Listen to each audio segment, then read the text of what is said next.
Guys, I'm Paul Thigpen with Paul Thigpen Automotive Group. I want to personally congratulate the Student of the Week for the All On Georgia Spotlight. Congratulations. Great job. My name is Sylvester Williams Jr. I am 17 and I'm from Metter, Georgia.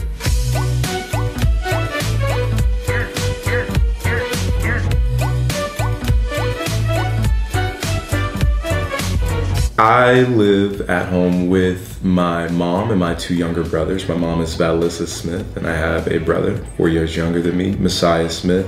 He is in marching band with me this year, and we have a baby brother. His name's Javion Johnson and he's 3.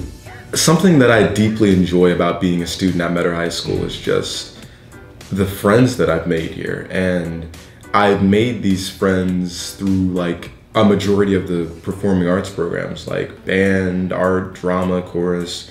I'm involved with all of that and I could not be more happy to say that.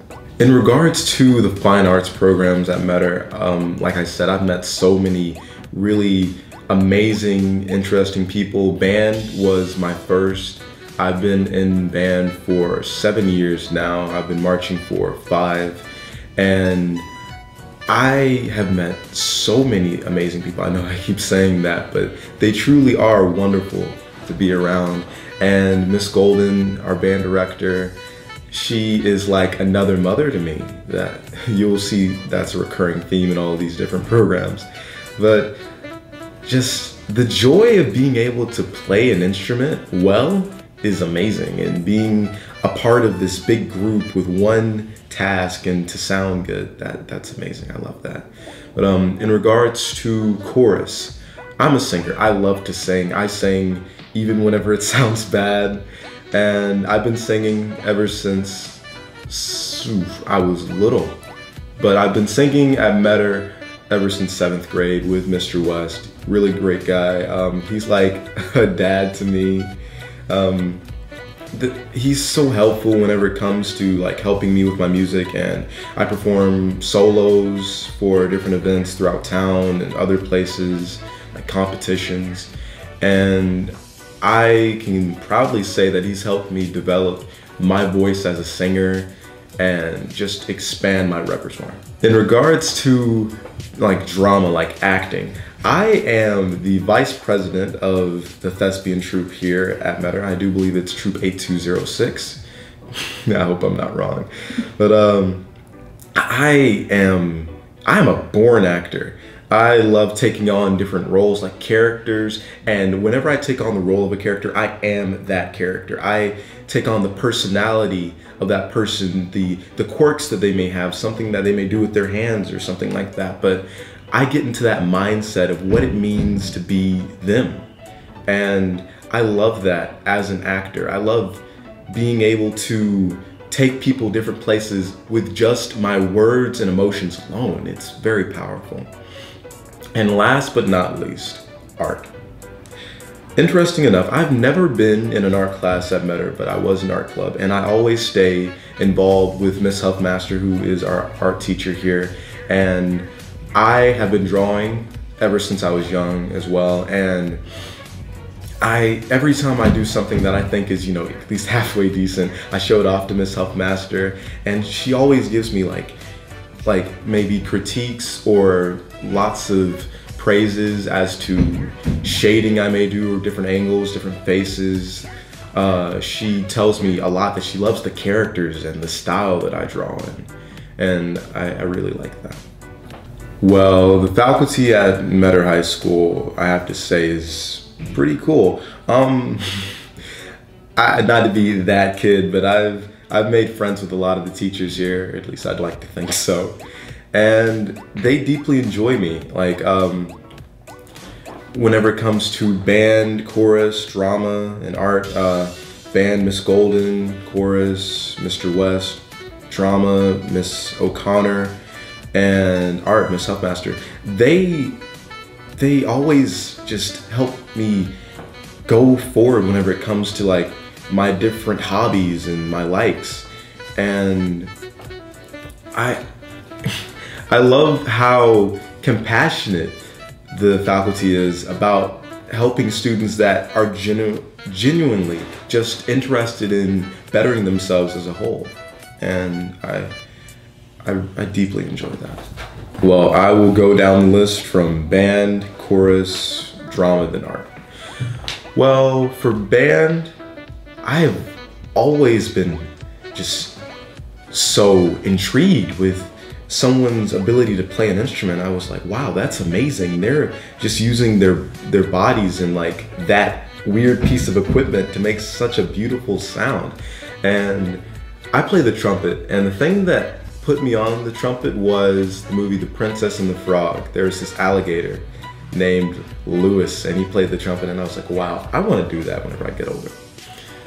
But I did have quite a few family members in band, and I'm pretty sure like all of my cousins have been involved with music, and I'm glad to say that I put my brother onto it as well. In regards to chorus, I've been singing ever since I was little. Whenever I was a baby, my mom would make up songs for me, and I suppose that's kind of what kicked that off. But a lot like band and playing an instrument, I loved seeing people sing. I loved hearing it. Well, seeing them sing well. And I really wanted to do that. Like all my favorite singers were, they've had a very strong impact on like my choice of songs, my choice of singing styles, like Michael Jackson, Frank Sinatra, the Bee Gees. I love their songs. I love interpreting their songs in my own types of ways. It's a little quirky. But in regards to drama, like a lot of these things, it started whenever I was very young. I used to pretend to be certain characters and things, and I do little voices and whatnot, and I would always imagine myself like on a TV show, being this person, but then being another person that's completely different. And I love that contrast. I love the thought of being able to do that. And not a lot of people can just throw themselves into another role, take them out of it, or take themselves out of it, and then go into a completely different role. And I'd like to do that. I do that. And I feel as if I've really just grown and developed as an actor. I remember my first one-act competition. All of my notes were just be louder, we can't hear you. Put yourself more into character. But the most recent one-act competition I went to, and sadly my last one, I won Best Actor in our region, which was really impressive. And a lot of people were like, oh my God, you made me cry. And I thought that was like the best compliment I've ever received from like any of my performances, that I moved someone to tears because of my character. And last but not least, art.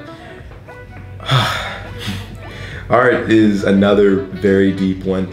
I've been drawing since before I can remember. And I love being able to create these outrageous images. The only thing stopping you from drawing literally anything is yourself. Like, who in the world decided to paint some chick? Obviously Leonardo da Vinci, and was like, you know what, I'm gonna do that. And now the Mona Lisa painting is like world famous, sits at the Louvre. But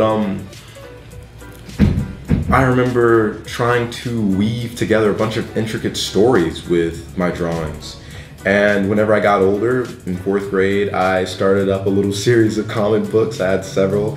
I wrote and illustrated them myself, and I'd have to beg teachers for staplers to put the pages together. But I fell off that, and then I picked myself back up. I got a sketchbook, and I've just been developing my art style, trying to get just the form and figures down of what I really want to express. My plans after high school are to obviously attend college. I'd like to go to either SCAD, the Savannah College of Art and Design, or GSU, Georgia Southern. Well, I think I'm leaning more towards SCAD because I'd really like to go there to work on animation and concept design.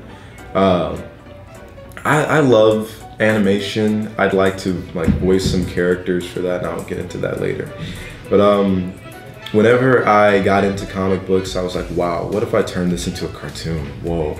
And so I'd make like little flip books and whatnot, and I used my little DS to make stop motion movies, and I loved it. I think stop motion is like one of the most practical types of animation, because whenever you're drawing with animation, you could like mess up and you have to erase everything and fix it. But with stop motion, all you need to do is like take some different pictures. But yeah, I'm hoping that I get into SCAD. I'm sure I will.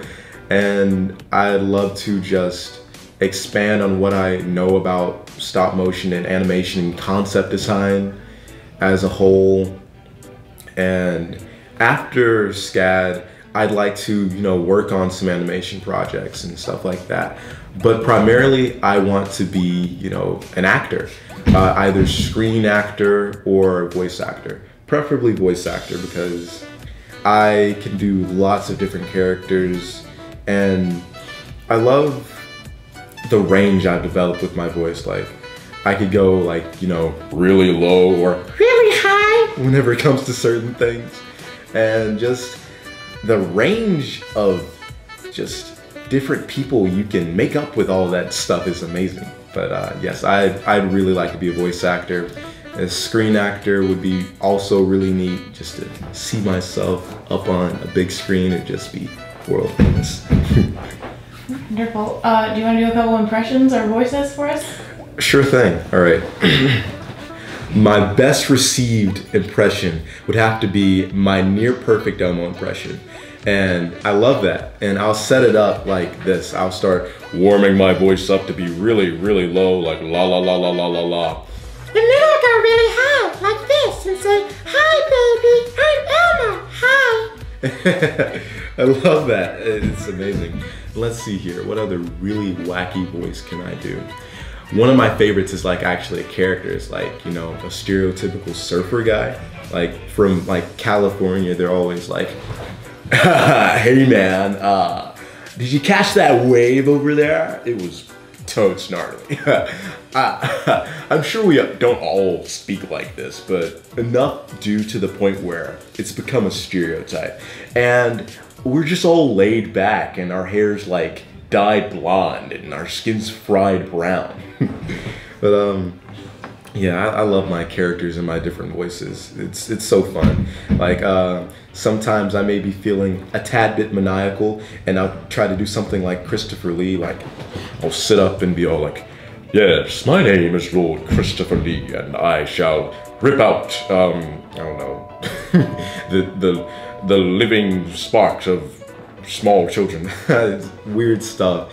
And that's the thing that I really love about acting. You can just do anything, and usually it's well received.